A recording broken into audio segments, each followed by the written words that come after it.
My name is Pauline Paris. In January 1978, I joined the Women's Royal Army Corps, and I was in there for 5 years. My trade was a radar operator, and I was mostly posted to the Outer Hebrides in Scotland, but I also spent time in Belfast as a searcher. It gave me confidence, although there were times as being fairly young, I could probably have done with a mentor to help me along the way a bit. I've got good friends out of it. I've done things that people like me would never ever have done. When I first joined up, we had to wait for our course for the radar, so I learnt to build model aircraft, remote control aircraft that were then used for machine gun practice by the guys. I spent a lot of time, well, when I could, doing courses from the Hebrides, so I spent 3 weeks parachuting, so I did 14 parachute jumps. I did canoeing, squash course, skiing. I went skiing. So yeah, I've done a lot of things in quite a short space of time. I did lose a couple of friends in the Falklands. A friend of mine was shot in Northern Ireland, which is all the bad stuff really, isn't it? And then it goes right back to the family, long lost relatives. And there's a lot of stuff that comes back to me at Remembrance. You wonder why they bothered. I mean, I'm grateful, but you wonder why they bothered. With times that they aren't, going on now, they gave up so much, didn't they?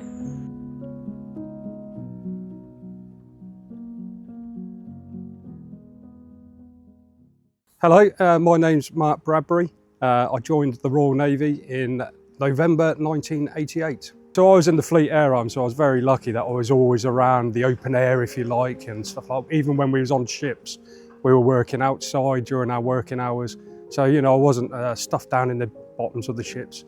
So I got to see a lot of the world, to be honest, and a lot of things in passing. When I was young, I didn't think Remembrance Day meant anything, to be honest. I thought it was a lot of older people stood around, getting cold, getting wet for no reason.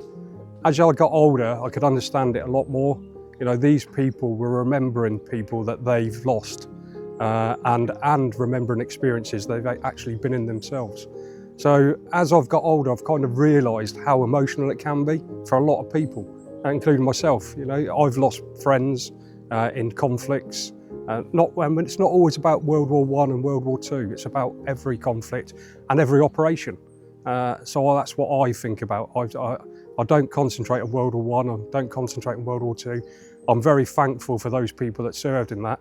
But for me, it's the nearer or closer conflicts, like Afghanistan, Iraq, where I've known people that have actually lost their lives. So that's what for me, Remembrance Day is about those people and paying my respects to those people. As sad as it sounds, I try and place myself in their shoes, where they were, what they were doing, how terrified they must have been. Some of these were young people. They were running into a battlefield and getting shot, and unfortunately, a lot of them didn't make it back.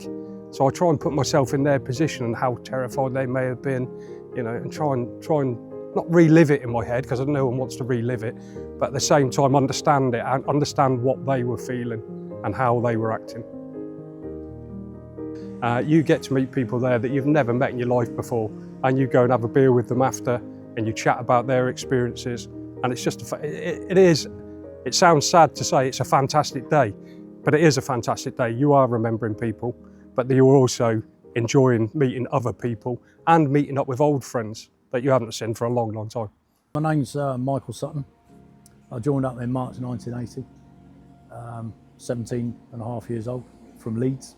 I passed out the Christmas time, and then January, February time I was drafted onto my first ship. And then it just carried on from there, my career. I went from that ship to HMS Battle Axe. I was a bit of a dark period for me. When I was 19, at the time we were in Gibraltar, and the Falklands had started. Unfortunately, we had a serious mechanical problem and we had to return back to Plymouth, Devonport, which didn't go down too well because we were part of the first task group that sailed, and then we had to go home. But in the meantime, that period where we were in refit, it was all unfolding, the whole conflict. And I think it really hit home when Sheffield got hit. I completed 38 years. I ended up as a chief yeoman, and my last ship afloat was the Illustrious. I was the flag chief yeoman. But yeah, it was hard work, but it was good fun. There was some good blokes I worked with, top blokes. Yeah, really top blokes I work with. And I'll still keep in contact with them today. To me, Remembrance is exactly what it says. Remembrance to all those that have died in conflict. I just think of all of them.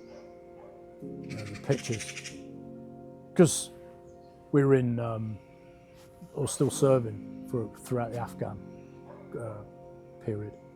And every day there would be a bulletin come up with a picture of some young soldier that had been shot or been in a blast, or a few of them, and all their pictures would come up, how old they were, where they came from, whether they were a husband, whether they were a dad, brother, you know, uncle, a nephew, son.